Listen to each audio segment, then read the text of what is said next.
Al-Mulakhas fi Syarh Kitab Tauhid karya Syekh Shalih bin Fauzan Ibn Abdullah Al-Fauzan hafizahullah. Kita masuk di bab yang baru, bab yang ke-14, bab qaulillahi ta'ala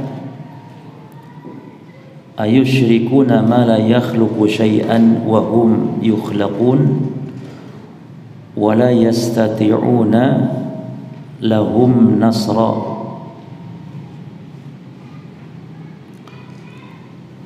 wala anfusahum yansurun.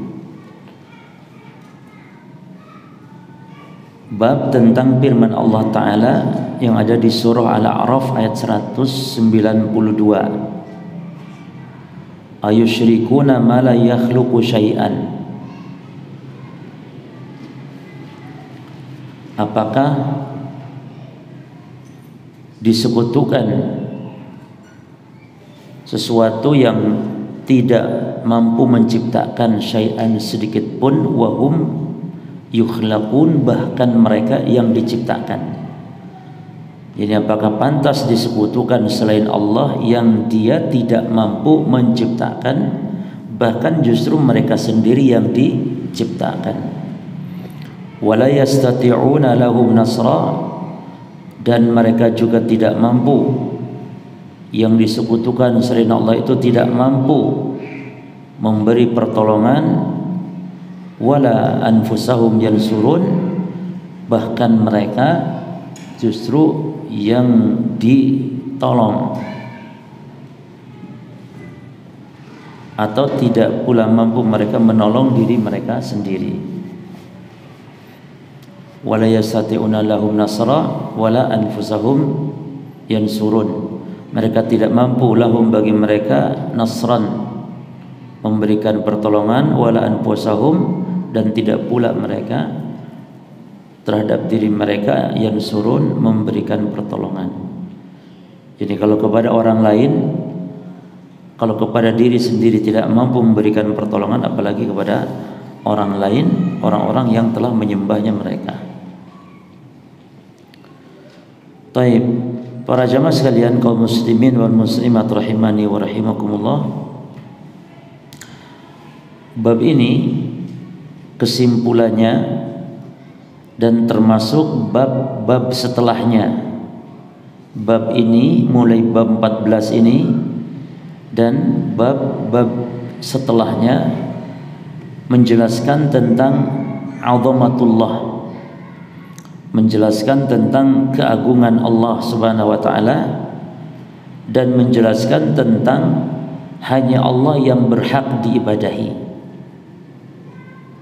Hanya Allah yang berhak diibadahi.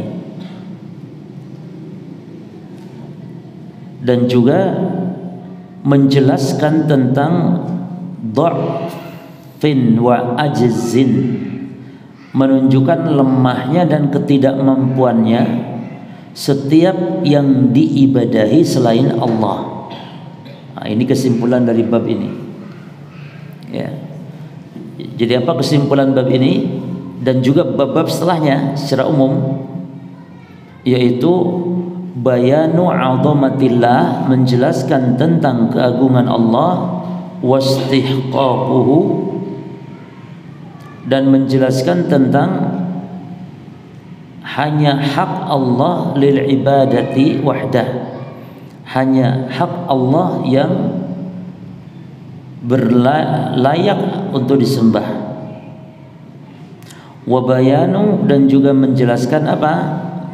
Dha'fin wa azzi kulli man du'iya min dunih, menjelaskan lemah dan ketidakmampuannya setiap yang disembah selain Allah. Karena Allah yang maha agung, maka Allah yang layak disembah, diibadahi. Adapun makhluk yang penuh dengan kelemahan, kekurangan, maka yang tidak pantas untuk disembah. Inilah yang dimaksud dengan barohin, ya, atau burhan atau barohin atas hak Allah untuk disembah, atau batilnya sesembahan-sembahan selain Allah. Taib.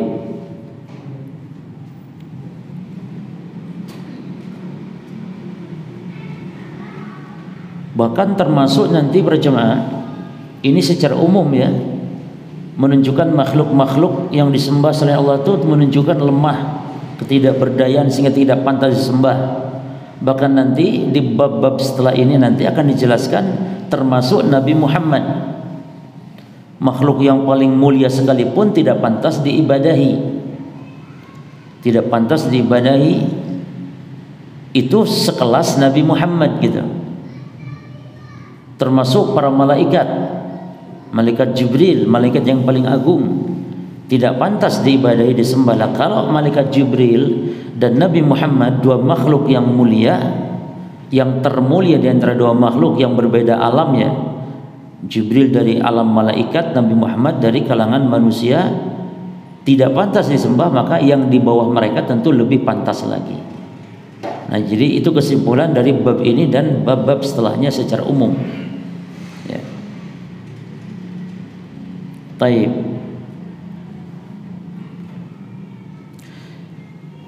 Kemudian muallif mengatakan munasabatu al-bab li kitab tauhid. Keterkaitan bab ini terhadap kitab tauhid. Bab ini kaitannya dengan kitab tauhid apa? Di mana ayat ini menjelaskan tadi bahwa yang disembah selain Allah itu menunjukkan lemah, ketidakmampuan sehingga tidak pantas untuk disembah, diibadahi.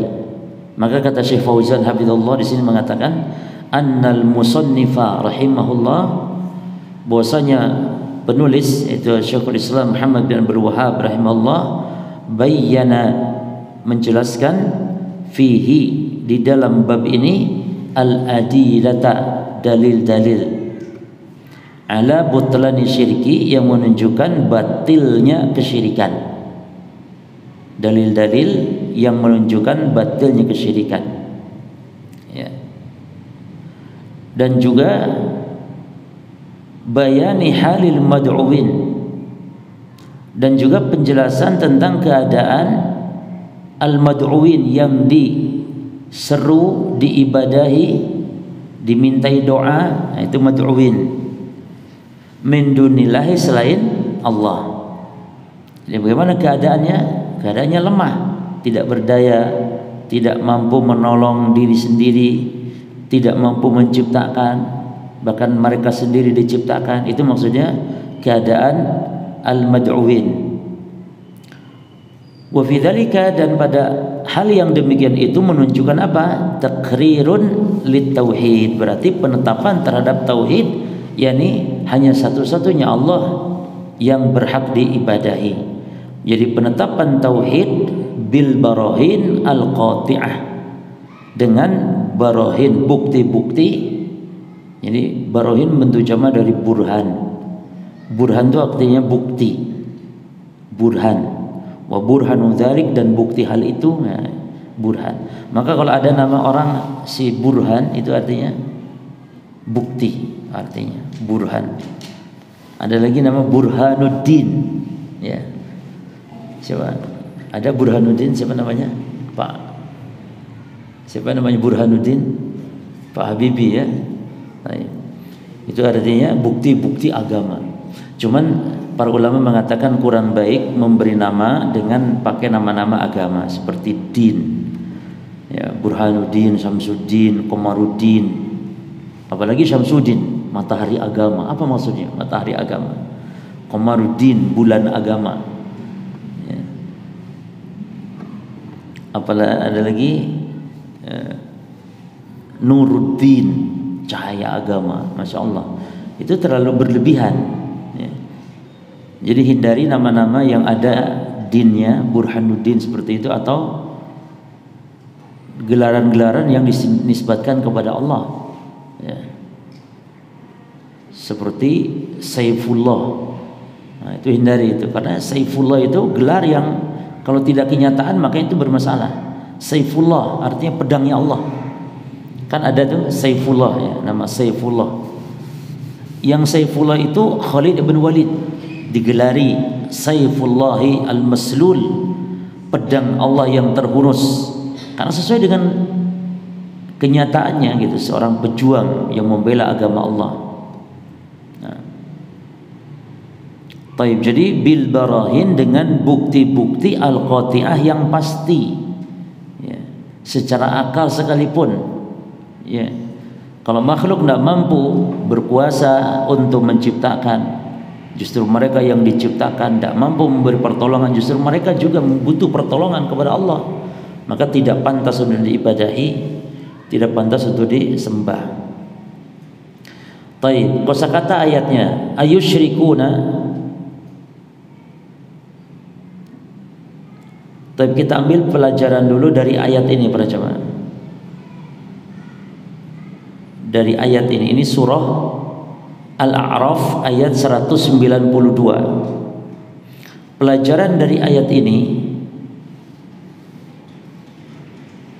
adalah bahwa di antara anna minal barahin al-qat'iyyah, bahwasanya di antara bukti-bukti yang pasti, ya, bukti-bukti yang pasti yang gak bisa diterbantahkan hatta dengan akal sekalipun, adalah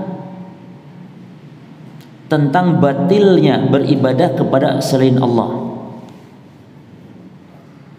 Di antara bukti-bukti yang pasti yang menunjukkan kepada batilnya ibadah kepada selain Allah dalam ayat ini ada 4 pendalilan. Pendalilan yang menunjukkan kepada batilnya sesembahan-sembahan kepada selain Allah. Yang pertama, dalam ayat, ya, sesuai dalam ayat, annahum la yakhluquna syai'an, mereka tidak menciptakan sesuatu. Maka faman laisa bi khaliq kaifa yu'bad, maka kalau dia bukan makhluk, bukan pencipta, bagaimana bisa disembah? Berarti dianya diciptakan, bagaimana yang diciptakan bisa disembah? Maka ini yang pertama, ya. Jadi di antara dalil-dalil yang pasti yang menunjukkan batilnya sembahan selain Allah, yang pertama, mereka tidak mampu menciptakan sesuatu pun, maka yang tidak menciptakan bagaimana disembah. Yang kedua, annahum makhluqun. Annahum makhluqun, mereka itu makhluk, ya, makhluk. yakni mereka dulunya kan tidak ada, lalu diadakan oleh Allah, maka dia makhluk. Ya, idkanu min adamin fa'aujadahumullah. Dulu mereka enggak ada, lalu diciptakan oleh Allah, diadakan oleh Allah. Alasan ketiga, dalil ketiga batilnya sembahan selain Allah berdasarkan ayat di atas adalah annahum, bahwasanya mereka sesembahan-sembahan selain Allah itu la yansuruna tidak mampu memberikan pertolongan, ya,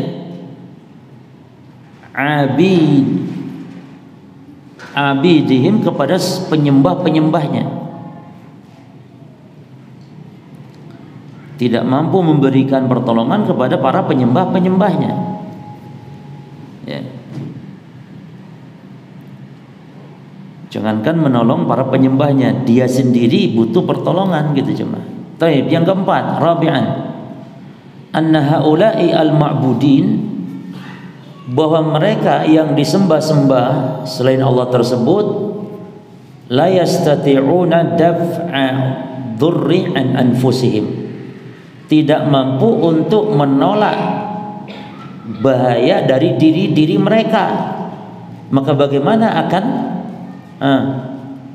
akan menolak bahaya dari orang lain, gitu.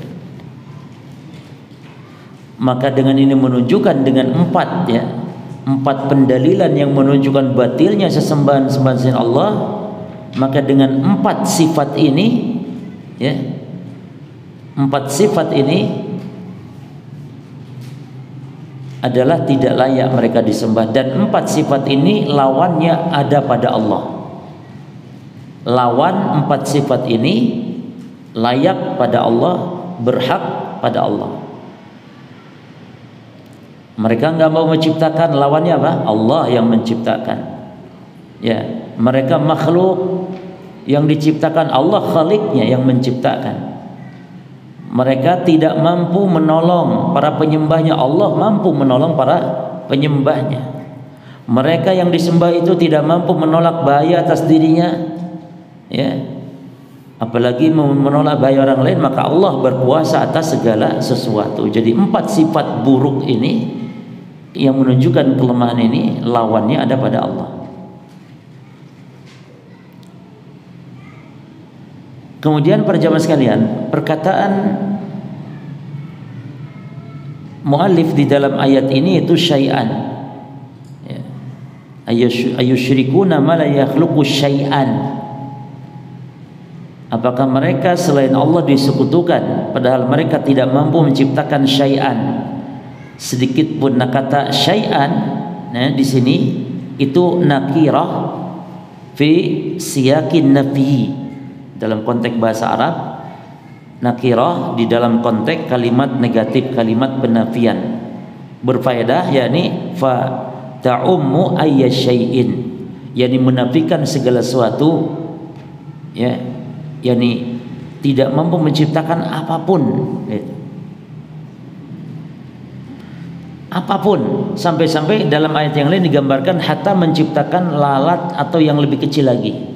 Dalam surah Al-Hajj ayat 73, ya. Kata Allah, ya ayuhan nasu duriba mathalun fastami'u lahu. Wahai manusia, dengarlah, karena Allah akan membuat permisalan, yaitu innal ladzina tad'una min dunillah, yaitu orang-orang yang menyeru kepada selain Allah itu, lan yakhluqu dzubaban, mereka yang disembah itu tidak mampu untuk menciptakan walaupun lalat, walau ijtama'u lahu, ya, walaupun berkumpul manusia yang disembah selain Allah tersebut untuk menciptakan lalat, ya. Lalu diibaratkan wa in yaslubuhumud dzubabu syai'an, seandainya lalat itu, katanya, ini saking lemahnya makhluk, seandainya lalat itu mengambil sesuatu, ya, menghisap sesuatu, misalnya mengambil sesuatu dari manusia, la yastankidhuhu minhu, maka tidak mampu untuk merebutnya lagi. Lalat hatta raja misalnya, lalu lalat situ ngambil minumannya raja misalnya, itu raja nggak bisa lagi ngambil kembali, merampas apa yang sudah diambil oleh lalat itu. Lalu Allah ibaratkan perumpamaan ini, kata Allah, du'ufat talib wal matlub, maka lemahlah yang menyembah, lemah pula yang disembah. Jadi yang menyembah, yang menyembah itu manusia-manusia yang berbuat syirik, atau yang disembah makhluk-makhluk yang diibadahi selain Allah, sama-sama lemah. Ini dalam surah Al-Hajj ayat 73. Sebagaimana dalam ayat ini, dia tidak mampu menciptakan sesuatu pun. Taib. Lalu kita baca kosakata ayat yang dijelaskan oleh Syekh Fauzan hafizahullah.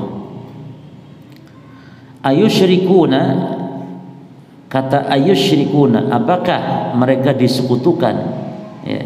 Yani ini adalah istifham, ya, hamzah di situ, ayusyrikun, ya. Ayusyrikun, apakah mereka menyekutukan. Ini istifham inkarin, pertanyaan sebagai bentuk pengingkaran, wa taubihin, dan sebagai bentuk celaan. Ayusyrikun, apakah mereka menyekutukan, itu. Kepada siapa? Ala man yusyriku, kepada orang berbuat syirik fil ibadati ma'allah, di dalam beribadah mereka menyekutukan dengan Allah, yakni sesuatu selain Allah mereka sekutukan dengan Allah. Jadi ayat ini ayusyrikuna ma la yakhluqu, bukan ayusyrakun, ya, tadi dibaca ayusyrakun, yang betul ayusyrikuna ma la yakhluqu syai'an. Lalu ma la yakhluqu syai'an, apa artinya? Yang tidak mampu menciptakan suatu pun, yakni makhluqatin, makhluk-makhluk la taqdiru 'alal khalqi, yang tidak mampu untuk mencipta, ya. Yani makhluk-makhluk yang tidak mampu untuk menciptakan, walaysa fiha, ya, ma tastahiqqu bihil ibadah, maka tidak berhak, ya, di dalamnya untuk diibadahi.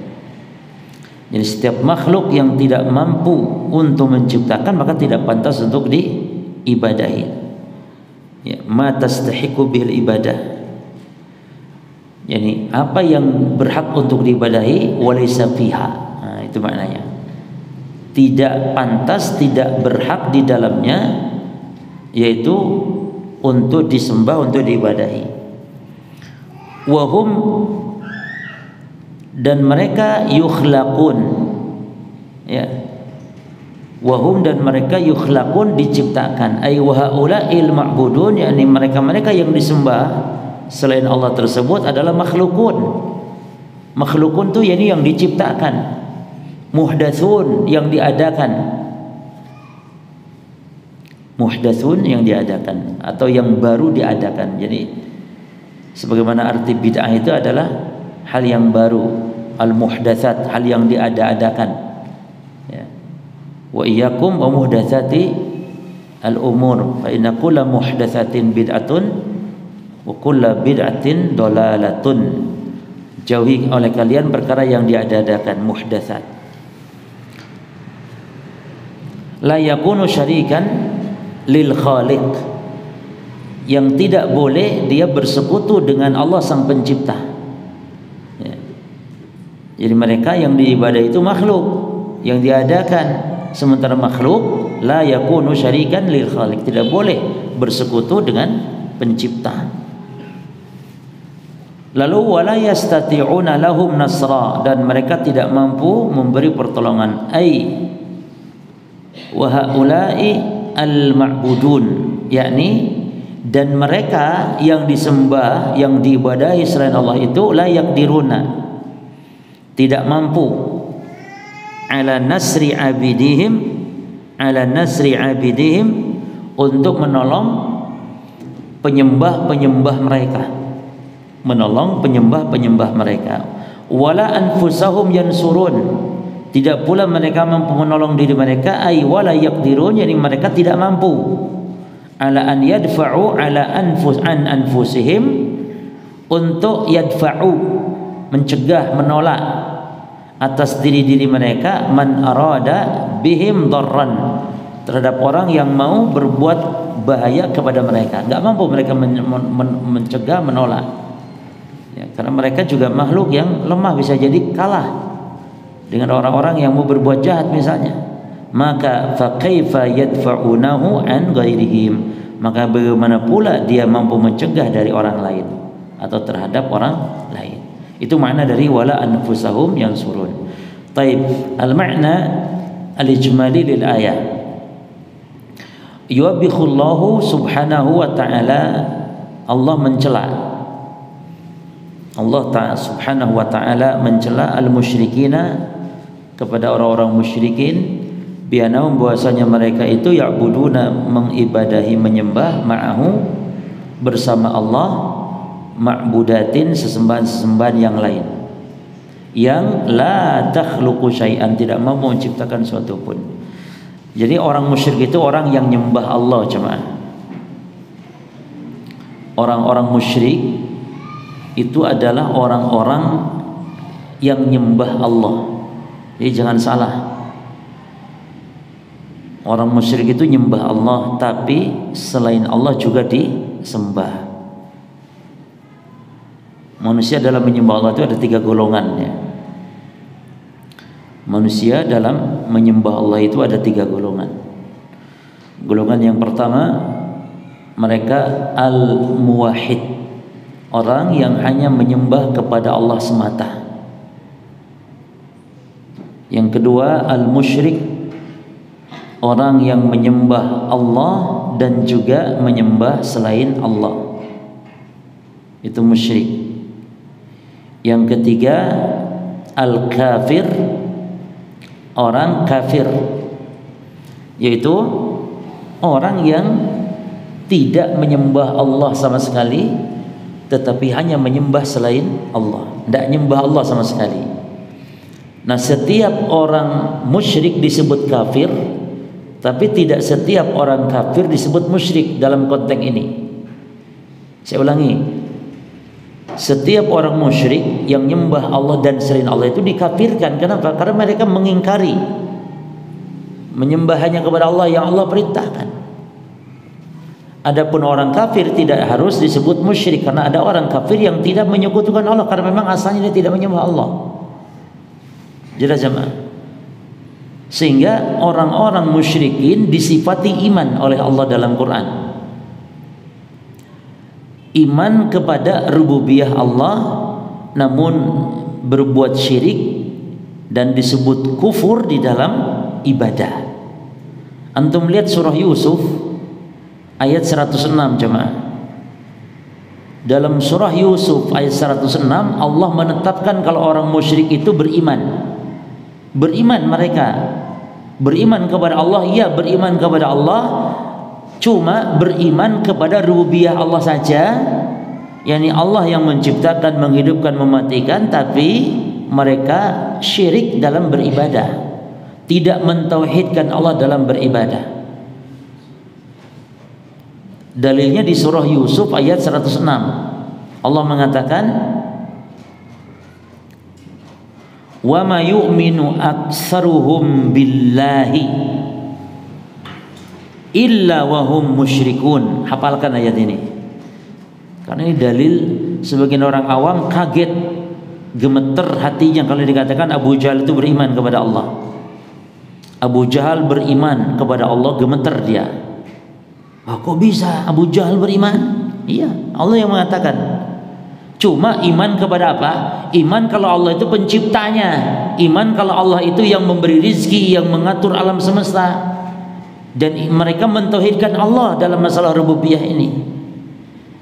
Sebagaimana nanti penjelasan para ulama ahli tafsir dari kalangan sahabat, tabi'in, tabi'ut tabi'in. Coba kita terjemahkan dulu.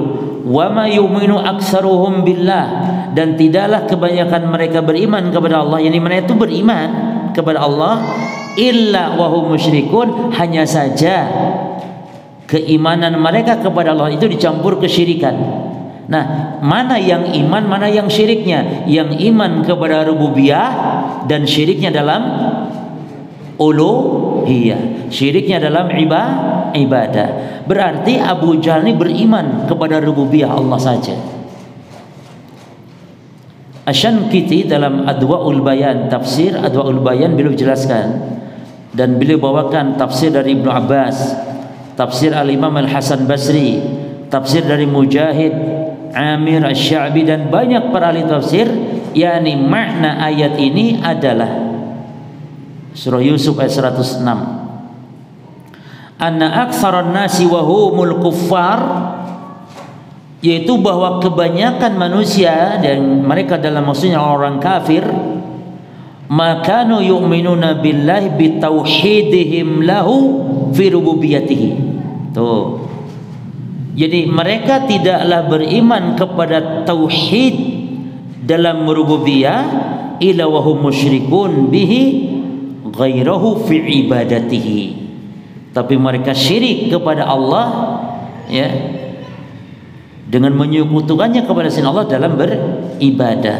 Maka perhatikan, ini kata tafsiran dari Ibnu Abbas, fal muradu bi imanihi mu'tirafuhum bi annahu rabbuhum alladhi huwa khaliquhum. Maka yang dimaksud dengan imannya Abu Jahal kepada Allah itu, yakni pengakuan mereka bahwasanya Allah Rabb mereka itu yang telah menciptakan. Iman, Allah sebut iman itu, ya. Imam Bukhari juga membawakan riwayat ini dalam pembahasan tafsirnya di kitab sahihnya. Beliau bawakan perkataan Ikrimah, seorang ahli tafsir tabi'in, ya. Ikrimah mengatakan ketika Allah berfirman tadi di surah Yusuf ayat 106, wa ma yu'minu aktsaruhum billahi illa wa hum musyrikun, ya, dan tidaklah mereka beriman, kebanyakan mereka tidaklah beriman kepada Allah kecuali syirik dalam hal ibadah. Apa maksudnya? Yakni iman mereka tas'aluhum man khalaqahum. Jadi kalau engkau tanya mereka siapa yang menciptakan mereka, siapa yang menciptakan langit dan bumi, mereka mengatakan Allah. Ini loh iman mereka yang dimaksud. Ya. Allah, yakni imanuhum billah, iman mereka kepada Allah di poin ini, wahum ya'buduna ghairahu. Namun mereka ibadah kepada selain Allah, ya. Mereka menyekutukan Allah dalam beribadah. Berarti iman dalam rububiyah namun kufur dalam uluhiyah. Itulah Abu Jahal. Makanya iman kepada Allah itu harus terkumpul. Terkumpul empat-empatnya terkumpul. Satu saja tidak ada, kufur, enggak sah imannya. Ya. Yaitu iman kepada wujudnya Allah, iman kepada rububiyahnya Allah, iman kepada uluhiyahnya Allah, dan iman kepada nama dan sifatnya Allah. Ya. Hanya saja kebanyakan yang bermasalah keimanan terhadap nama dan sifat ini, itu kebanyakannya kesesatannya karena adanya takwil, kerancuan-kerancuan, sehingga orang yang sesat menyimpang dalam nama dan sifat itu terkadang banyak tidak sampai derajat kepada kekufuran. Seperti Asy'ariyah, ya, misalnya Asy'ariyah itu enggak dikafirkan oleh para ulama karena dia mengingkari sifat Allah dasarnya takwil. Ada kesalahpahaman. Berbeda dengan mengingkari sifat Allah seperti Jahmiyah yang dasarnya juhud. Juhud. Makanya juhud itu ada dua dalam mengingkari sifat. Nanti akan ada pembahasan di bab ini juga insyaallah di akhir bab. Jadi juhud itu ada dua macam. Pertama, juhudu takdzibin. Juhud menolak karena mendustakan. Seperti Jahmiyah. Jahmiyah mengatakan Allah tidak punya nama, tidak punya sifat. Ini mendustakan. Adapun yang kedua, juhudu ta'wilin. Juhudnya karena takwil. Juhudnya karena takwil. Siapa ini? Tiga golongan, yaitu Kulabiyah, Asy'ariyah, dan Maturidiyah. Yaitu menolak sifat Allah namun dengan cara mentakwil. Mentakwil itu mereka tetapkan Allah punya tangan, Allah punya wajah, tapi maksudnya bukan tangan hakiki, tapi maksudnya kekuatan atau nikmat. Berarti secara tidak langsung mereka ingkari tangan Allah hakiki. Hanya mereka tetapkan Allah punya tangan, cuman yang mereka rubah apanya? Maknanya. Nah, ini namanya juhud takwilin. Juhud takwilin ini ada dua hukum coba. Bisa kufur memang dan bisa tidak. Juhud takwilin itu bisa kufur kapan? Ketika mentakwil tidak lam yusawwig bilughatil arabiyyah. Perhatikan bedanya. Juhud takwilin bisa kufur apabila mentakwil idza kana at-ta'wil lam yusawwig bilughatil arabiyyah. Apabila takwilnya itu tidak sesuai dengan bahasa Arab. Kata ta'wilil yad seperti mentakwil tangan Allah bil jibal misalnya, atau bi jibalain. Mentakwil tangan Allah artinya dua gunung misalnya. Apa maksud kedua tangan Allah? Dua gunung. Ini jelas kufur. Karena nggak ada bedanya dengan Jahmiyah yang menolak, berarti secara pendustaan. Bagaimana? Tapi kalau tangan diartikan nikmat, tangan diartikan kekuatan, masih nyambung dengan bahasa Arab. Walaupun salah tetap, tapi nyambung dari sisi apa? Bahasa. Tapi dari sisi makna, ya, makna itu namanya takwil yang batil. Karena tangan Allah diartikan nikmat, ini takwil yang batil. Walaupun dari sisi bahasa nyambung. Makanya yang takwil seperti ini, yang kedua yaitu yang tidak dikafirkan. Idza kana ta'wil apabila ta'wil musawwighan bil lughatil arabiyyah. Kalau ta'wil masih ada keterkaitan, nyambung dengan bahasa Arab. Seperti wajah diartikan pahala, masih nyambung secara bahasa Arab. Ya. Marahnya Allah diartikan iradatu al-iqab, masih lumayan lumayan nyambung. Tapi kalau seperti tadi, tangan Allah diartikan langit, tangan Allah diartikan bumi misalnya, maka itu kekufuran. Tapi itu nanti akan ada bab khusus, mu'alif membawakan satu bab judulnya bab man jahada syai'an min asma'illahi ta'ala. Bab barang siapa yang mengingkari sesuatu dari nama Allah, itu ada di akhir bab. Makanya kita katakan dari mulai bab ini jemaah, secara garis besarnya dari mulai bab ini sampai selesai kitab, ya, ini bab berapa nih?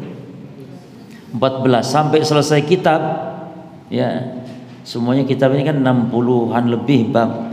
Itu semuanya membicarakan tentang masalah keagungan Allah Subhanahu wa ta'ala, tapi dengan pembahasan pendekatan tentang tauhid, ya.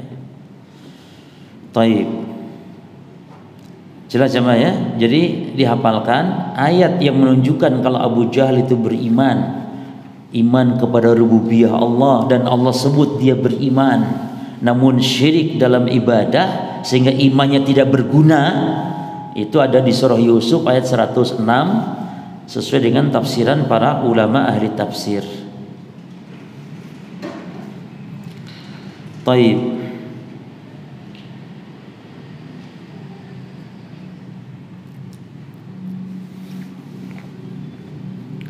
Bal wala tadfa'uhu an anfusiha. Mana tadi? Wala tadfa'u dhurra amman da'aha. Tidak mampu menolak mudarat dari orang yang menyerunya. Bal wala tadfa'uhu an anfusiha. Bahkan tidak mampu menolak mudarat dari dirinya sendiri. Bagaimana menolak mudarat dari orang lain? Naam. Wa idza kanat hadhihi halatahum, maka kalau ini keadaan mereka, batalat da'watuhum, maka batallah ya da'watuhum, ya, menyeru kepada mereka, berdoa, beribadah kepada mereka. Li'annal makhluk, karena bahwasanya makhluk la yakunu syarikan lil khaliq, karena makhluk tidak bersekutu dengan Sang Pencipta Allah. Wal aziz la yakunu syarikan lil qadir, dan zat yang lemah itu makhluk tidak bersekutu lil qadir dengan zat yang maha berkuasa itu Allah. Alladzi la yu'jizu syai', yang Allah tidak ada sesuatu pun yang membuat lemah. Allah maha berkuasa, al qadir alladzi la yu'jizu syai'un. Baik. Ma yustafadu minal ayat, apa yang bisa kita ambil faedah dari ayat? Awalan, yang pertama, butlanu syirki min asasihi. Pertama, membatalkan kesyirikan dari akarnya, dari dasarnya, ya. Jadi cara untuk membatalkan mereka, orang-orang yang menyembah kepada selain Allah itu adalah dari sisi begini pendalilannya. Dibatalkan dari akarnya bahwa mereka makhluk yang lemah yang tidak pantas untuk disembah, diibadahi, dimintai tolong, apalagi. Li'annahu ta'alluqun 'ala makhluqin 'aziz, karena dia berkaitan, bergantung kepada makhluk yang lemah. Orang yang nyembah selain Allah berarti dia mengaitkan kepada makhluk yang lemah. Orang yang nyembah selain Allah, yang minta tolong kepada selain Allah, ya, berarti dia berkaitannya, digantungkannya kepada makhluk yang lemah. Kalau kita digantungannya kepada zat yang maha berkuasa atas segala sesuatu, maka kata dia, man ta'alaqa syai'an wukila ilaih. Siapa yang menggantungkan kepada sesuatu, maka Allah akan buat ketergantungan kepadanya, ya. Orang yang menggantungkan sesuatu akan dibuat ketergantungan kepadanya. Kemudian sanian, yang kedua, annal khaliqa huwal mustahiqu lil ibadah, bahwasanya yang menciptakan itu dia yang berhak untuk diibadahi. Maka coba lihat di awal ayat ya Al-Baqarah, ketika Allah mengatakan ya ayuhan nasu ubudu, Ya ayuhan nasu ubudu, wahai manusia beribadahlah. Kepada siapa ibadah? Di sini kaidahnya nih, anal khaliq huwal mustahiq lil ibadah, bahwasanya yang menciptakan dia yang berhak untuk diibadahi, yang tidak menciptakan tidak berhak diibadahi. Dan banyak ayat Al-Quran, contohnya di awal Al-Baqarah itu Allah mengatakan ya ayuhan nasu ubudu rabbakumul ladzi khalaqakum. Wahai manusia, beribadahlah kalian kepada Zat yang telah menciptakan kalian. Itu Al-Baqarah itu ayat 21 jemaah. Ya, itu ayat yang pertama kali di dalam mushaf yang isinya perintah. Jadi kalau ditanya perintah apa pertama kali yang ada dalam mushaf, kalau kita buka mushaf Al-Quran, yakni Al-Fatihah, Al-Baqarah, ayat per ayat kita baca, itu tidak ada perintah. Tidak ada perintah. Baru perintah pertama adalah ayat Al-Baqarah 21 ini. Ya ayuhan nasu ubudu rabbakumul ladzi. Allah satukan antara ibadah dengan rububiyah di situ. Yang berhak untuk disembah adalah zat yang memiliki sifat rububiyah. Ya. Nah, adapun orang-orang musyrikin menyembah kepada selain Allah yang tidak memiliki sifat rububiyah. Terus yang salisan, yang ketiga, al-istidlal bitauhidil rububiyah ala tauhidil uluhiyah. Seperti tadi ayatnya di awal Al-Baqarah tadi. Ya, Al-Baqarah 21. Betul enggak 21? Tolong dicek. Betul enggak 21? Ya ayuhan nasu ubudu rabbakumul ladzi ila akhirih. Jadi al-istidlal berdalil dengan tauhid rububiyah terhadap tauhid uluhiyah. Betul Pak? 21 ya? Baik. Al-Baqarah 21. Sama, Al-Baqarah 21 pun itu sama. Ya. Berdalil dengan tauhid rububiyah. Ya ayuhan nasu ubudu. Kepada siapa? Rabbakumul ladzi khalaqakum wal ladzina min qablikum la'alakum tattaqun. Alladzi khalaqal, apa lanjutannya? Ja'ala lakumul arda firasan dan seterusnya. Jadi berdalil dengan tauhid rububiyah, dan itu metode Allah dalam Quran.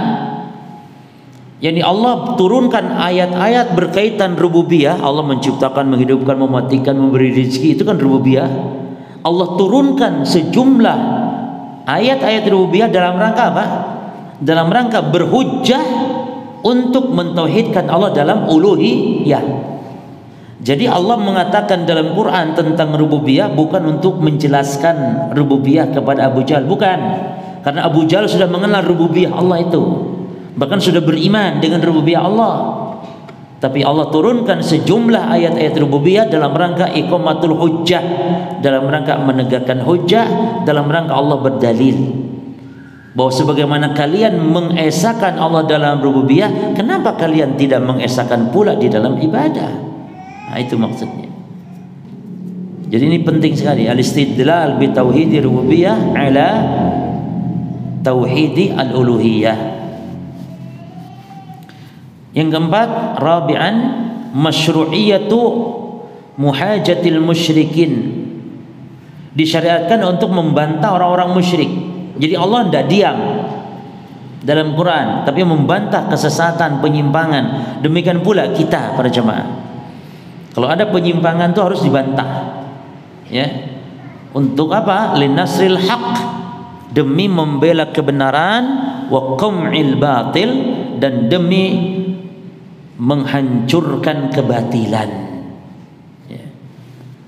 Menghancurkan kebatilan. Linasri sunnah, liqam'il bid'ah, linasri tauhid, wa qam'is syirk. Jadi untuk membela tauhid, menghancurkan kesyirikan, membela sunnah, menghancurkan bid'ah. Demikian disyariatkannya muhajatil musyrikin, muhajatil mubtadi'in, muhajati al-kafirin awil kuffar. Ya. Baik. Faedah tambahan berjemaah. Faedah tambahannya adalah bayanu jahlil musyrikin, penjelasan tentang jahilnya orang-orang musyrik. Bagaimana makhluk yang lemah diibadahi gitu. Sehingga kejahilan itu jemaah pangkal pokok segala macam penyakit. Kebid'ahan dasarnya jahil, kesyirikan juga jahil, maksiat dosa juga jahil. Maka al-jahlu aslu kulli da', kata Imam Ibnul Qayyim. Kejahilan itu adalah pangkal pokok segala penyakit. Da' penyakit tentu penyakit penyakit batin berupa kesyirikan, kekufuran, kesesatan, kebid'ahan. Terus yang pelajaran yang kedua, isbatu ajzil ma'budin, penetapan lemahnya yang disembah ghairallah, selain Allah atau ghairillah. Isbatu ajzil ma'budin ghairillah, penetapan lemahnya yang disembah selain Allah Subhanahu wa ta'ala.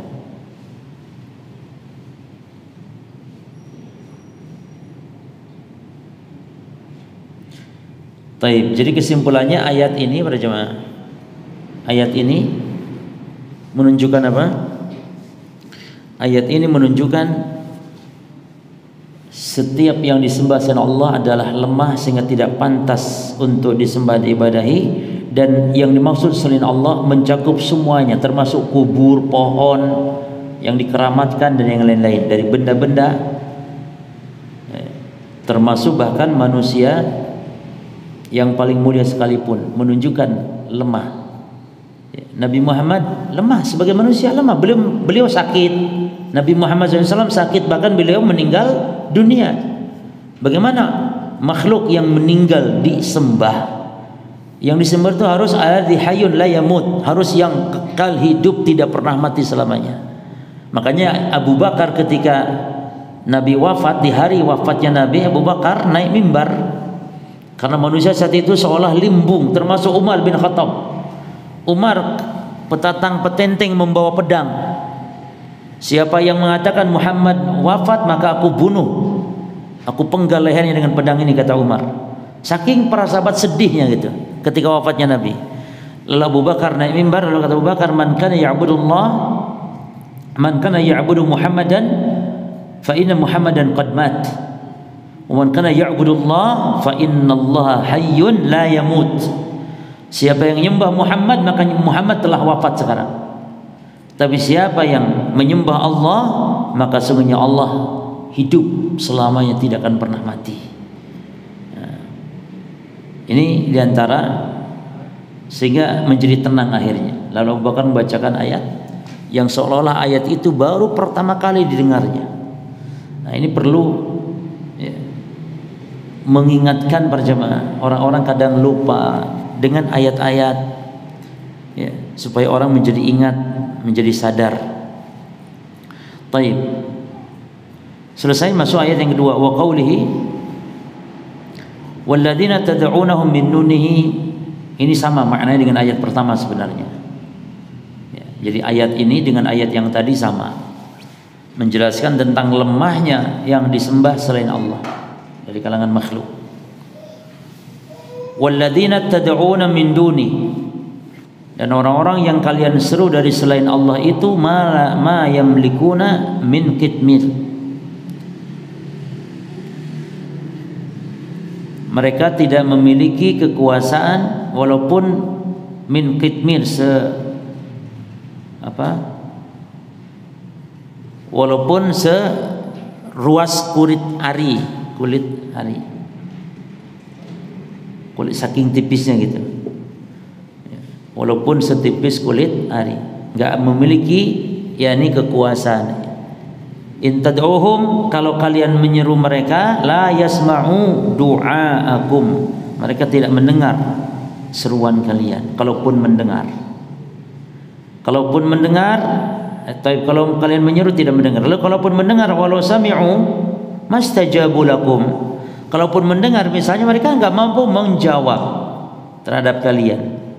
Wa yaumal qiyamati yakfuruna bisyirkikum, dan pada hari kiamat yakfuruna, mereka itu akan mengingkari yang kalian sembah-sembah itu di dunia. Di hari kiamat mereka pun yakfurun, mengingkari bisyirkikum, terhadap perbuatan syirik-syirik kalian. Nabi Isa akan mengingkari di akhirat kelak, Nabi Isa yang disembah. Wala yunabbiuka mislu khabir. Wala yunabbiuka, yani tidak ada yang bisa memberikan kabar kepadamu mislu khabir, seperti Allah, zat yang maha. Yani kalau Allah menyampaikan berita demikian detail gitu. Nah, ayat ini para jemaah sekalian sama maknanya dengan ayat yang tadi di surah apa? Kalau ini surah apa jemaah? Walladzina tad'una min dunihi la yamlikuna min kitmir. Min kitmir ini surah Fatir ayat 13. Surah Fatir ayat 13. Ini sama tadi dengan surah Al-A'raf tadi, di mana di dalam ayat ini menunjukkan 4 sifat juga atas kelemahan sesembahan-sembahan selain Allah. Tolong diingat ya, kalau ayat yang tadi ada berapa? 4 sifat ya. Apa yang pertama? Yang ayat yang pertama dulu, mereka tidak mampu menciptakan sesuatu pun, ya kan, sehingga tidak pantas disembah. Yang kedua, mereka makhluk ya, yang diciptakan sehingga tidak pantas disembah. Yang ketiga, tidak mampu menolong diri mereka. Yang keempat, tidak mampu menolong seorang lain ya, atau mencegah mudarat kepada orang lain. Nah, adapun dalam ayat ini juga 4. Yang pertama, annahum la yamlikuna syai'an. Dalam ayat ini, annahum la yamlikuna syai'an, mereka tidak mampu untuk atau tidak menguasai sesuatu. La yamlikun, tidak berkuasa sedikit pun ya. Mana ayatnya? Kata Allah, waladina tad'una min dunihi ma yamlikuna min kitmir. Yang kedua, annahum, sifat mereka yang menunjukkan lemahnya dan menunjukkan tidak pantasnya disembah sembahan-sembahan selain Allah. Apa sifatnya? Yang kedua, annahum la yasma'un du'a man yad'uhum, tidak mampu mendengar seruannya orang yang menyeru kepada mereka. Nah, yang ketiga, lau furidu annahum sami'u, kalaupun misalnya mereka mendengar, maka la yastati'una ijabata su'alihim, mereka tidak mampu apa? Kalaupun mendengar, tidak mampu memenuhi, menjawab permintaan mereka. Terus apa sifat yang keempat? Ibu-ibu, sebutkan sifat keempat. Ayat itu mungkari mocok tok.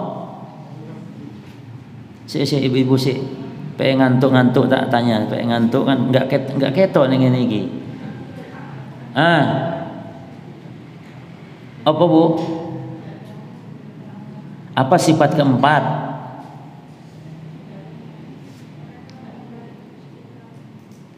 Ojo pelan ngono terus sing banter titik, sing jelas. Tidak ada khilaf kayaknya di kalangan ibu-ibu. Coba ikhwan, apa ikhwan?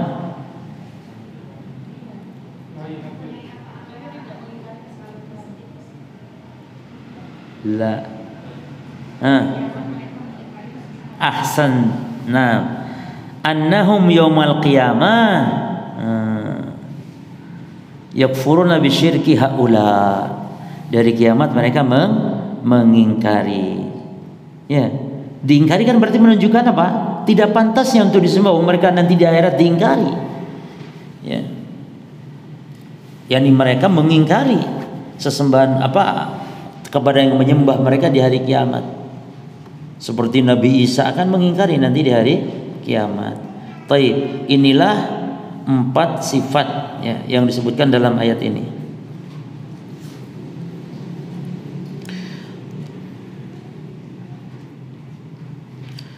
Taib, kita baca kosakatanya.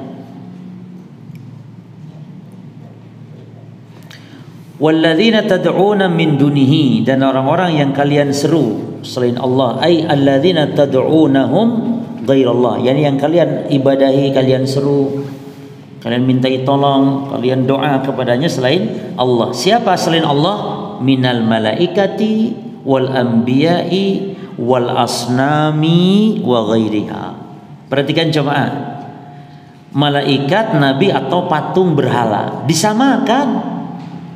Jadi tidak ada beda, mau nyembah nabi, nyembah malaikat, atau penyembah berhala, nyembah keris, nyembah jin, nyembah kotoran kebo, dengan malaikat itu sama statusnya syirik.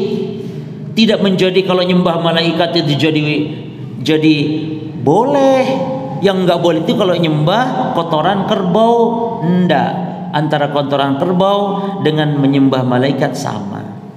Hanya gelarnya memang kalau orang soleh tidak boleh disebut togut, karena orang soleh itu kan tidak rela disembah. Jadi kalau yang disembah selain Allah dari kalangan nabi wali itu nggak boleh disebut togut, sesembahan selain Allah itu, walaupun dia sesembahan selain Allah, karena disembah selain Allah. Hanya tidak boleh digelari togut, karena togut itu adalah man ubida min ghairillahi wa huwa radin. Karena togut itu yang disembah selain Allah, yang dianya apa? Dianya ridha. Lah mereka kan tidak ridha. Nabi Isa tidak ridha, Nabi Muhammad tidak ridha, orang-orang soleh tidak ridha disembah selain Allah. Adapun kalau yang dianya ridha boleh disebut togut, ya, itu bedanya.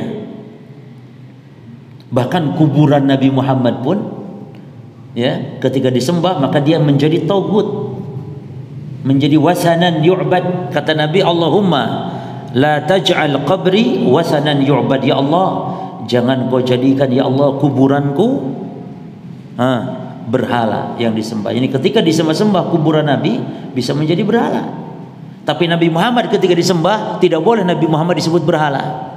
Tapi kalau kuburannya bisa menjadi berhala ketika disembah.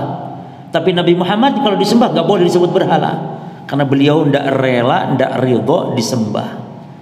Nah, ini bedanya jemaah ya, tolong dibedakan. Jadi di dalam kitab Kasyfus Syubuhat itu disebutkan oleh muallif juga bahwa Nabi tidak membedakan orang-orang musyrik untuk Nabi perangi, baik orang musyrik yang nyembah malaikat ataupun yang nyembah pohon. Nabi nggak bedakan, menunjukkan antara hukumnya sama. Mau nyembah malaikat atau nyembah pohon sama hukumnya. Tidak menjadi baik yang nyembah malaikat sehingga menjadi jelek yang nyembah pohon. Tidak, dua-duanya jelek, nggak menjadi baik walaupun nyembah malaikat. Makanya kata para ulama, syirku al-mutaakhirin aghlad minasyirki al-awwalin. Syiriknya orang-orang sekarang itu lebih besar, lebih berat daripada syiriknya orang-orang dulu. Karena kalau syirik orang dulu itu dari dua sisi, jemaah. Syiriknya orang sekarang lebih berat daripada orang dulu dari dua sisi. Sisi pertama apa? Orang-orang dulu kalau berbuat syirik dia menyekutukan Allah dengan orang-orang soleh saja. Tapi orang sekarang hatta dengan kotoran kerbau sekalipun. Ya, jangankan orang soleh, kotoran kerbau sekalipun, keris, pohon, batu. Kalau orang dulu dengan orang-orang soleh saja. Yang kedua dari sisi, kalau orang sekarang berbuat syirik itu dalam keadaan senang, apalagi dalam keadaan susah. Ketika datang bencana, musibah melanda, ketika datang musibah berat, bahkan justru mereka berbuat syirik, yakni meminta perlindungan, meminta dihilangkan dari musibah kepada selain Allah. Adapun orang dulu kalau ditimpa musibah, justru mereka mentauhidkan Allah, betul-betul hanya meminta kepada Allah, karena mereka tahu dan yakin tidak ada yang menolong kecuali hanya Allah Subhanahu wa ta'ala. Jadi kalau dulu syiriknya hanya ketika lapang saja, ketika sulit tauhid mereka kepada Allah. Tapi ketika selesai diselamatkan dari mara bahayanya, mereka kembali berbuat syirik. Itu orang dulu begitu. Sekarang enggak, susah senang syirik. Ya, di sini syirik, di sana syirik, di mana-mana syirik. Buktinya apa jemaah? Buktinya kalau kita ada bencana gunung meletus atau apa kan banyak. Berbuat syirik dengan cara membuat sesajen-sesajen untuk minta diselamatkan. Dulu saja ketika Covid itu ada seorang yang mengatakan kita tidak akan kena Covid karena kita ada foto, ternyata foto kiai di belakang itu. Tidak akan kena Covid karena kita punya foto kiai. Makanya berjamaah menempel-nempel foto kiai, foto habaib dan yang semisal itu. Ada diantaranya yang berkeyakinan seperti ini bahaya. Untuk penglaris misalnya, ya, ditaruh foto kiai di tokonya kan itu cuma. Untuk penglaris ini tidak boleh coba.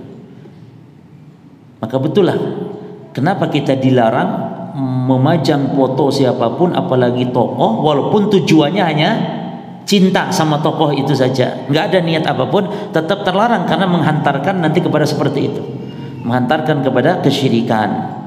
Ya. Bahkan syirik pertama yang terjadi di alam semesta ini, di muka bumi, adalah syirik di zaman kaum Nabi Nuh. Akibat gulu kepada orang soleh, lalu dibuatkan patungnya atau gambarnya. Awalnya untuk mengenang, lama-lama disembah. Nah, maka kita harus waspadai. Terus kitmirin, ya. Yani ma yamlikuna min kitmirin. Al-kitmir huwa al-laffafatu allati takun ala nawati tamr. Kitmir itu kulit yang tipis yang ada pada kurma yang bagian luar. Saking tipisnya gitu, diterjemahkan kulit ari. Jadi mereka itu tidak memiliki kekuasaan sedikit pun, walaupun setipis kulit ari nggak punya kekuasaan. La yasma'u du'aakum. Mereka tidak mendengar seruan-seruan kalian. Kenapa? Li'annahum amwat. Karena mereka adalah orang mati. Ya, au malaikatun, atau mereka itu para malaikat yang masyghulun bima khuliqu lahu, yang sibuk dengan tugas yang Allah tetapkan kepada mereka, atau masyghulun bima khuliqu lahu, mereka tersibukkan dengan apa yang telah Allah ciptakan bagi mereka, yakni berupa tugas. Karena ada malaikat yang ditugaskan Allah. Bahkan malaikat yang memegang, yang ditugaskan meniup sangkakala, ya. Itu malaikat namanya malaikat Israfil. Itu malaikat sudah meletakkan loh sangkakala itu di mulutnya sekarang. Malaikat Israfil sudah meletakkan sangkakala di mulutnya dan matanya menengadah ke atas ke arah arasy-Nya Allah, yakni siap untuk menerima perintah. Jadi malaikat Israfil tidak meletakkan sangkakalanya di mana, mungkin di saku bajunya atau di mana, enggak. Karena ketika perintah datang, Israfil tiup, nanti Israfil ya Allah dia senangin andir. Enggak, wis langsung tinggal tiup. Dan matanya enggak kemana-mana. Jadi ini sibuk, ini masyghulun bima khuliqu lahu. Jadi malaikat Israfil ini sibuk dengan tugas yang Allah tugaskan kepadanya. Malaikat yang nulis amal kita juga sibuk. Amal kita dicatatnya yang baik, yang di sebelah kanan. Amal yang jelek-jelek, malaikat sebelah kiri, sibuk. Makanya tidak sempat. Ya. Maka kata Syekh, li'annahum amwatun aw malaikatun masyghulun bima khuliqu lah. Ya. Jadi luar biasa. Ini menunjukkan kekuasaan Allah. Allah tugaskan malaikat cabut nyawa. Dan bayangkan jemaah, mencabut nyawa loh, manusia bukan satu, apalagi ada yang mati dalam 1 detik gitu kan. Berapa dalam manusia sedunia ini, berapa yang mati? Belum manusia toh, makhluk lain, jin juga mati. Jin mati jemaah, belum hewan. Itu kekuatan malaikat pencabut nyawa menunjukkan kekuatan siapa dan kekuasaan siapa? Allah Azza wa Jalla. Ya. Malaikat yang ditugaskan Allah menurunkan hujan, numbuhkan tumbuh-tumbuhan. Itu bukan Allah, itu malaikat yang melakukan. atas perintah dan izin Allah. Ini menunjukkan kekuatan Allah Subhanahu wa taala. Tapi kita katakan yang menurunkan hujan siapa? Ya Allah. Itu jemaah. Karena malaikat itu diperintah oleh siapa? Oleh Allah. Maka bisa saja kita katakan sebagaimana Allah sebutkan dalam Quran bahwa yang mencabut nyawa siapa? Siapa yang cabut nyawa? Allah. Maka pencabutan nyawa kadang disandarkan kepada Allah, kadang disandarkan kepada malaikat maut, kadang disandarkan kepada Rasul. Jadi mencabut nyawa itu disandarkan kepada tiga. Disandarkan kepada Allah, disandarkan kepada malaikat maut, dan disandarkan kepada Rasul. Ya, Rusuluna kata Allah. Ya, yang diwafatkan oleh Rusuluna, Rasul-Rasul kami. Siapa Rasul maksudnya? Awan, pengantar malaikat maut. Jadi malaikat maut itu ada pengantarnya. Itu yang disebut para Rasul Allah, pengantarnya. Jadi malaikat maut nggak datang sendiri, tapi ada pengantarnya. Imma malaikatur rahmah, imma malaikatul al-adzab. Bisa jadi malaikat rahmat pengantar nih, bisa jadi malaikat azab. Ini datang menyampaikan azab Allah. Ada malaikat rahmat datang menyampaikan kabar ya, yang baik. Taib. Lalu mastajabu lakum. Mana? Taib. Mastajabu lakum. Ini kalaupun mereka mendengar mastajabu lakum, mereka tidak mampu menjawab. Yani la yaqdiruna ala ma tatlubuna minhum. Jadi mereka tidak mampu ya untuk mengijabah atas ma tatlubuna minhum, atas apa yang kalian minta dari mereka. Ya. Taib, apakah orang mati mendengar jemaah? Apakah orang mati mendengar orang hidup? Jawabannya diperinci. Orang mati mendengar orang hidup dalam posisi tertentu, namun hukum asal tidak mendengar. Tapi dalam posisi tertentu mendengar. Seperti ketika menziarahi kuburnya. Ketika selesai dikuburkan jenazah, kemudian orang-orang pada pulang kembali, kata Nabi, hatta yasma'a qur'ani alihim. Mayit mendengar bunyi terompah orang-orang yang mengantarkannya. Itu yang pertama ya.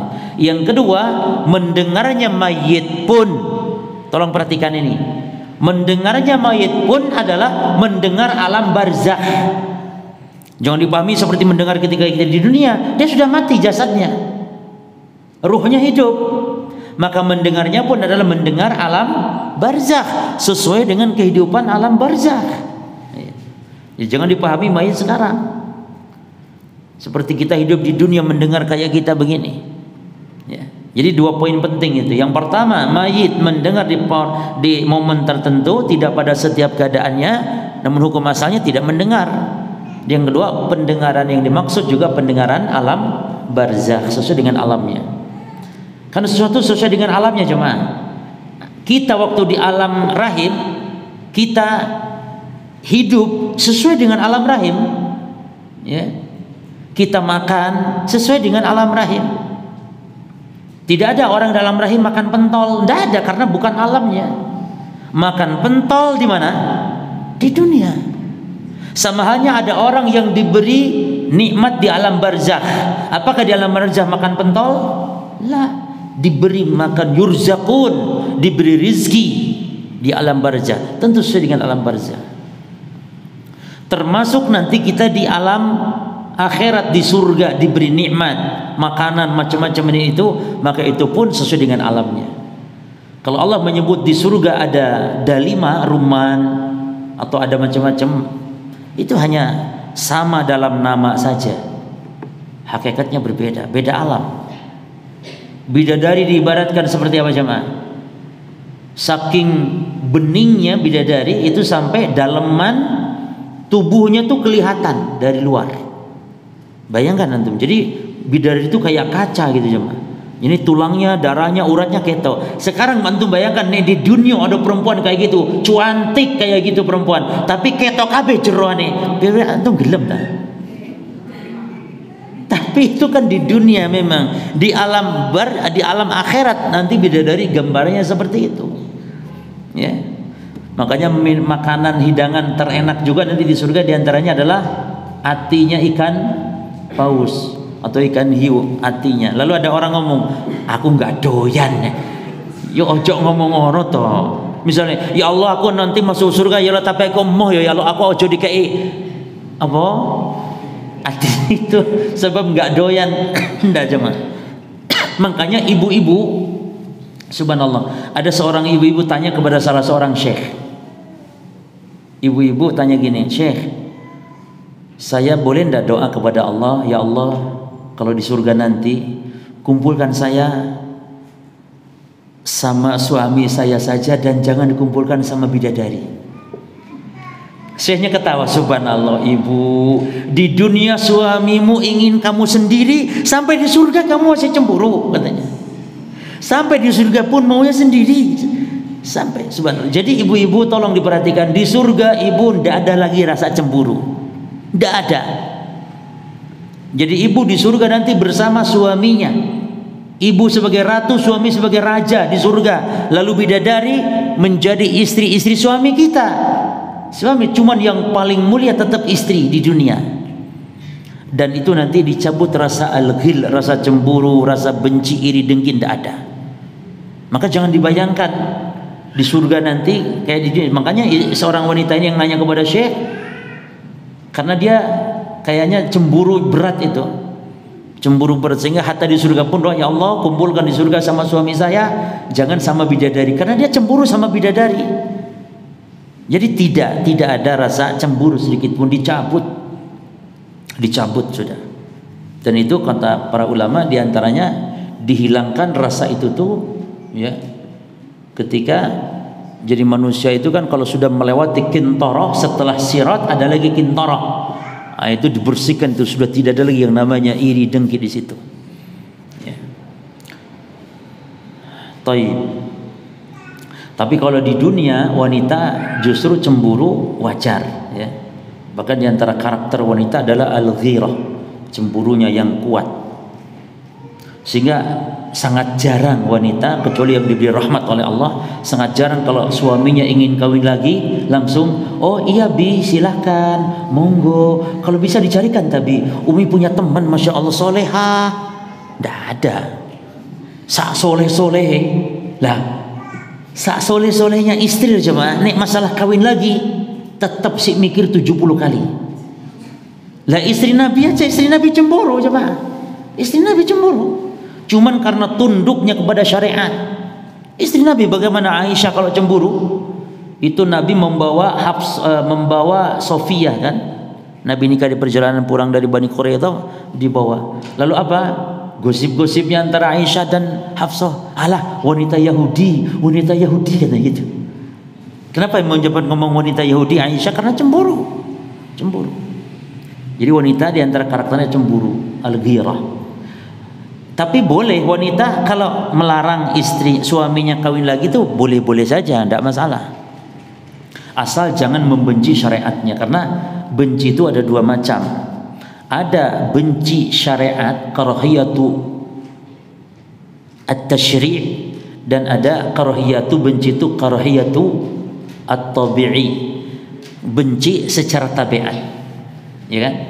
Jadi wanita kalau benci suaminya kawin lagi karena kebencian yang mendorong cemburunya kepada suami, maka itu tabiat, boleh, wajar.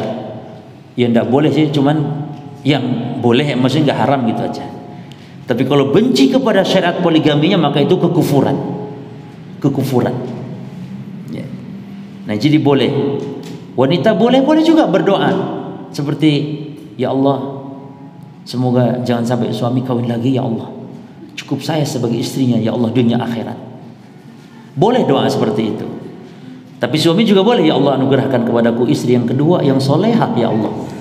Nah, jadi nanti kuat-kuatan doa. Mana doa yang paling kuat? Terus yakfuruna bisyirkikum ay yunkirunahu wa yatabara'una mimman asyraka bihim ma'allah. Yani mereka mengingkari, berlepas diri dari orang-orang yang dulu menyekutukan mereka bersama Allah.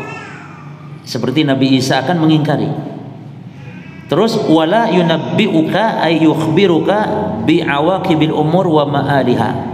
Yani tidak ada yang mengkabarkan kepadamu, yakni mengkabarkan kepadamu tentang awaqib al-umur, bi'awaqibil umur, tentang kesudahannya sebuah perkara dan tempat kembalinya sebuah perkara. Mislu khabirin, seperti khabir. Khabir itu maknanya yang maha mengetahui. Khabir itu alim. Cuman bedanya apa dengan alim? Kalau alim itu mengetahui secara jumlah, secara global. Kalau khabir mengetahui secara batin, secara terkhusus. Jadi mana yang umum, mana yang khusus? Alimun itu khusus, umum, khabirun itu khusus. Jadi kata para ulama, alim yakni Allahu ya'lamu bi dhawahiril umur, adapun khabir Allahu ya'lamu bi bawatinil umur. Kalau alim apa? Allah Maha mengetahui hal-hal yang perkara-perkara yang zahir, itu alim. Adapun khabir Allah mengetahui hal-hal yang batin, yang tersembunyi. Kalau isi hati itu Allah Maha alim atau Maha khabir? Isi hati orang khabir karena batin, ya, itu maknanya. Taib.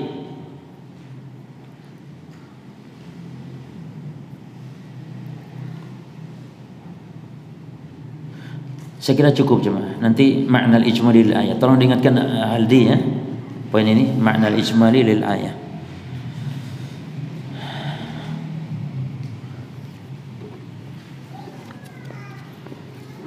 Taib, mengingatkan para jemaah sekalian, sekarang kita di akhir bulan Dzulhijjah, sebagaimana keputusan dari sidang isbat kemarin malam, bahwa tanggal 1 Dzulhijjah jatuh di hari Selasa besok insyaallah. Dan ingat 10 hari pertama Dzulhijjah adalah merupakan hari-hari istimewa.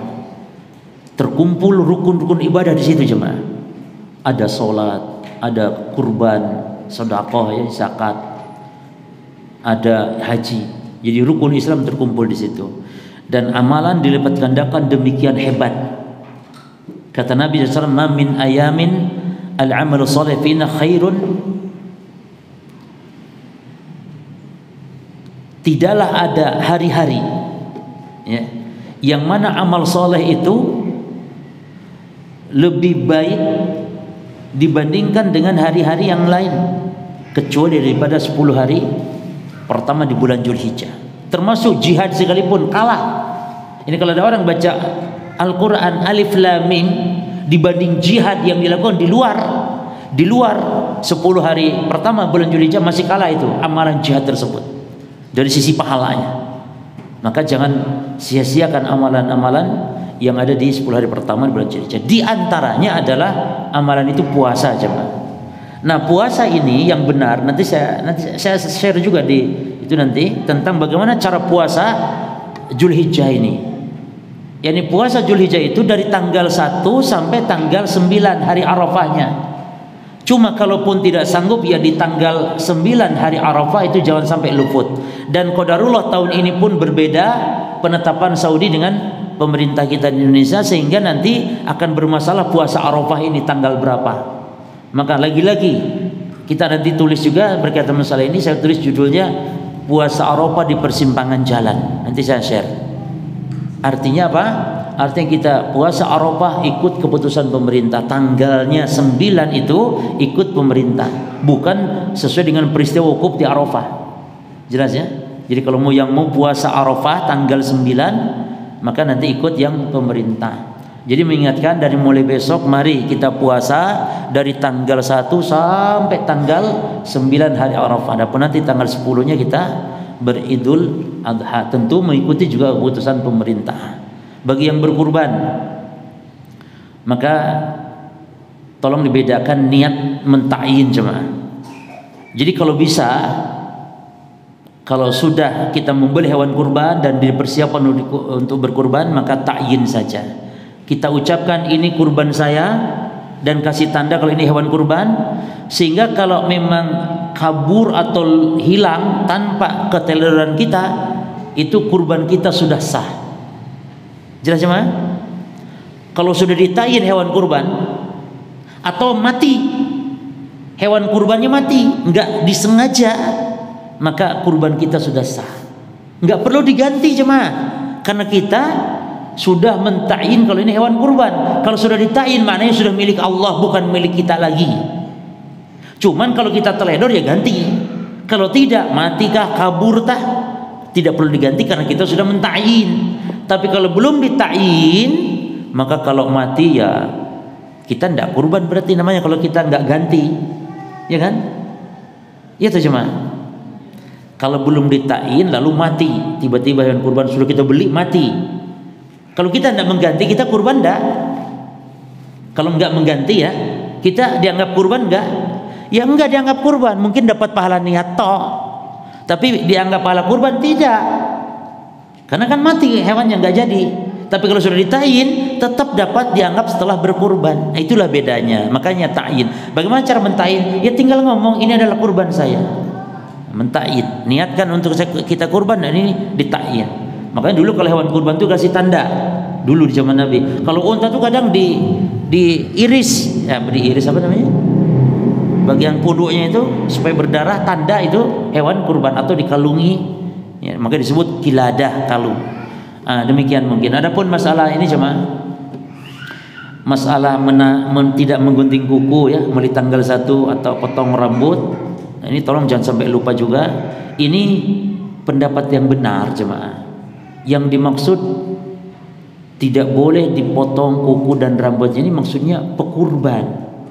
Karena beredar ya di antara pemahaman, kadang sampai menyalah-nyalahkan yang mengatakan pekurban. Itu yang dimaksud adalah yang jangan dipotong itu hewan kurbannya. Jadi kukunya hewan kurban, rambutnya hewan kurban, bulunya hewan kurban, bukan orangnya. Ya. Memang ada. Kalau masalah penafsiran tuh bebas menafsirkan. Banyak juga penafsiran misalnya seperti itu, tidak masalah. Tapi yang benar, yang roji adalah pekurban. Ya, pekurban. Tapi kan sampai agak heboh juga itu yang membantah itu.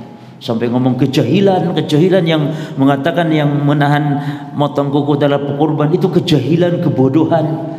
Sampai gitu. Kalau mau ngomong ada pendapat ulama ya monggo, ada pendapat ulama mengatakan kuku hewan kurban. Oke, nggak masalah, karena masalah penafsiran ada saja, nggak masalah.